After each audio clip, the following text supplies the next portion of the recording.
अस्सलाम वालेकुम वरहमतुल्लाहि वबरकातुह। दोस्तों, कैसे हैं? उम्मीद करता हूं कि बखैर व आफ़ियत होंगे।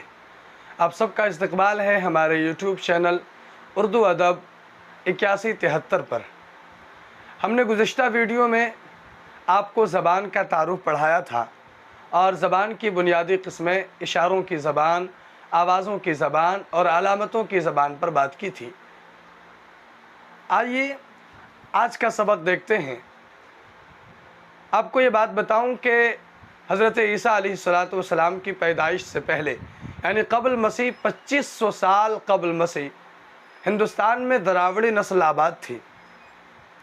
उस नस्ल पर हमला आवर हुई आर्याई कौम और आर्याई कौम ने द्राविड़ी नस्ल को जुनूब की तरफ, दक्षिण की तरफ धकेल दिया और शुरू में ही फिर आर्याई कौम के दो ग्रुप हुए। एक ग्रुप और एक जमात जो है मगरिब की तरफ चली गई और एक जमात मशरिक़ की तरफ आई और उसमें से कुछ लोग जुनूब की तरफ भी आ गए। आइए इस पूरे सबक को हम बोर्ड पर देखते हैं। पूरे बोर्ड पर देखने से पहले आप इधर देखें कि इस कोने पर हमने मौज़ूआत लिखे हुए हैं कि आज के सबक पर किस किस मौजू पर बात होनी है। नंबर 1, हिंद आर्याई से कब्ल का हिंदुस्तान, हिंद आर्याई के दो ग्रुप, लिसानी ख़ानदान, हिंद यूरोपी की शाखें, ज़बान उर्दू का तारुफ़, ज़बान उर्दू के मुताल्लिक़ नज़रियात। ये वो मौज़ूआत हैं जिन पर आज हम बात करेंगे।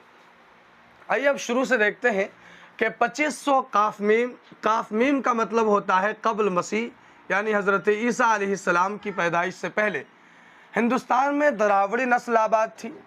आर्याई ने उस वक्त हमला किया और द्राविड़ी कौम को जुनूब में धकेल दिया और ये आर्याई कौम के दो गिरोह हो गए। नंबर 1 केनेटम गिरोह, नंबर 2 शितम गिरोह। केनेटम गिरोह वो जमात थी जो मगरिब की तरफ गई और उनकी ज़बान यूरोपी, लातीनी और जर्मनी खो गई। शितम गिरोह जो मशरिक़ की तरफ आया यानी ईरान की तरफ, और उनकी ज़बान ओस था जिसको बाद में फ़ारसी कहने लगे। ज़बान के मुख्तलिफ होने की वजह से माहिरीन लिसानियात ने इसको 8 ख़ानदानों में तकसीम फरमाया। यहाँ पर लिखा देखें आप, माहिरीन लिसानियात ने ज़बान को फिर 8 ख़ानदानों में तकसीम फरमाया। नंबर 1 सामी ख़ानदान, इसी ख़ानदान से अरबी और इब्रानी ज़बानें हैं। नंबर 2 हिंद चीनी, number 3 Dravidi, number 4 Munda, number 5 Africa की बातू, नंबर 6 अमेरिकी, नंबर 7 मलायाई, नंबर 8 हिंद यूरोपी। ये बात याद रखनी चाहिए कि इन 8 ख़ानदानों में ज़बान का सबसे बड़ा ख़ानदान हिंद यूरोपी ख़ानदान है और इसी हिंद यूरोपी से हमारी उर्दू है। इस हिंद यूरोपी को 3 अदवार में तकसीम किया गया।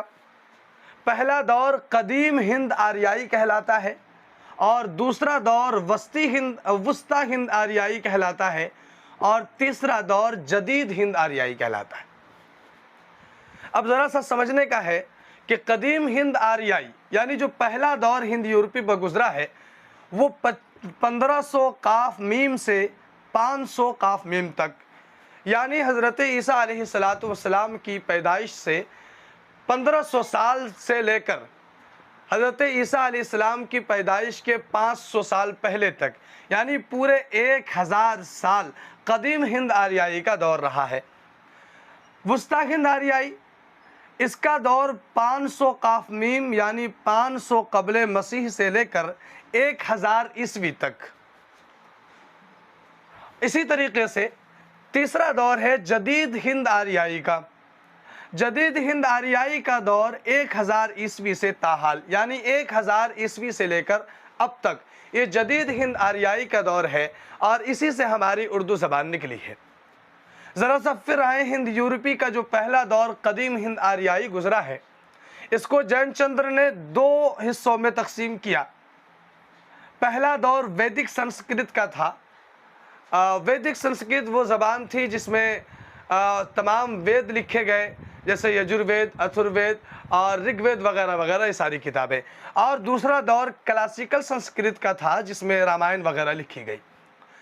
और जो दूसरा दौर है वस्ता हिंद आर्याई, इसको 3 हिस्सों में तकसीम किया गया है।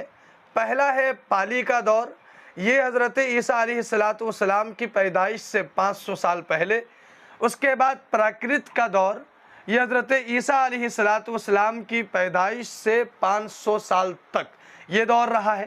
اس کے بعد وسطی ہند آریائی کا تیسرا دور اپبھرنش کا دور، یہ حضرت عیسیٰ کی پیدائش کے بعد 500 عیسوی سے لے کر 1000 عیسوی تک، یعنی 1500 سال وسطی ہند آریائی کا دور رہا ہے۔ بہرحال یہ آریائی زبان اور ہند آریائی کی پوری تاریخ تھی۔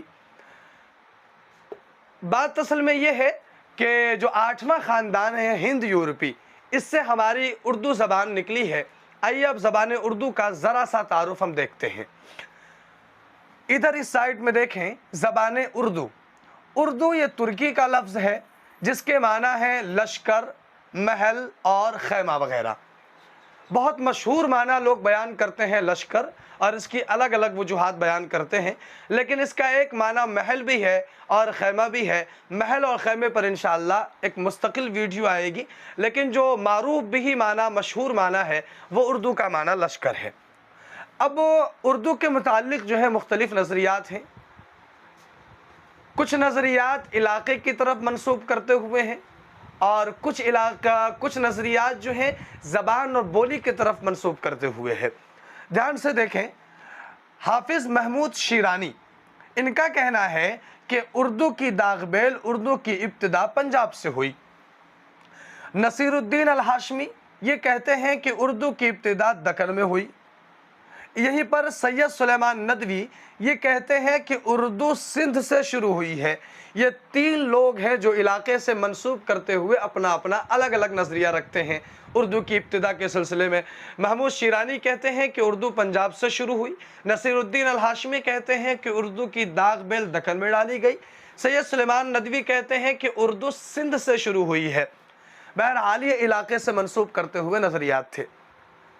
اب زبان اور بولی سے متعلق اس سے منسوب کرتے ہوئے کچھ نظریات ہیں۔ نمبر 1، حسین آزاد حالی، یہ آب حیات میں لکھتے ہیں کہ اردو برج بھاشا سے نکلی ہے، اور آپ کو پتا ہوگا کہ برج بھاشا ہندوستانی زبان ہے، لہذا اردو اسی ہندوستان کی زبان ہے۔ اور مسعود حسین خان یہ مقدمہ تاریخ زبان میں لکھتے ہیں کہ اردو کھڑی بولی اور ہریانی بولی سے نکلی ہے، یعنی مل کر کے نکلی ہے۔ بہرحال یہ آج کا پورا سبق ہے، اور اس کا خلاصہ یہ ہے کہ 2500 سال پہلے آریائی قوم آئی، اس کے 2 گروپ ہوئے، کینیٹم اور شیتم، اور اس کی زبان الگ، اس کی زبان الگ، جس کی وجہ سے ماہرین لسانیات نے 8 خاندانوں میں تقسیم کیا۔ ہند یورپی سے زبان اردو نکلی ہے۔ ہند یورپی کے 3 ادوار، قدیم ہند آریائی جو 1000 سال تک چلا ہے، وسطی ہند آریائی جو 1500 سال تک چلا ہے، اور جدید ہند آریائی جو 1000 عیسوی سے لے کر اب تک چل رہا ہے۔ قدیم ہند آریائی کو جین چندر نے 2 حصوں میں تقسیم کیا، ویدک سنسکرت اور کلاسیکل سنسکرت۔ وسطی ہند آریائی کی 3 ادوار میں تقسیم کیا گیا۔ پالی کا دور 500 قبل مسیح، پراکرت کا دور مولود عیسیٰ تا 500 قبل، اور اپبھرنش کا دور 500 عیسوی تا 1000 عیسوی۔ تو یہ آج کا سبق ہوا، پھر ملتے ہیں اگلی ویڈیو میں انشاءاللہ۔ السلام علیکم ورحمۃ اللہ۔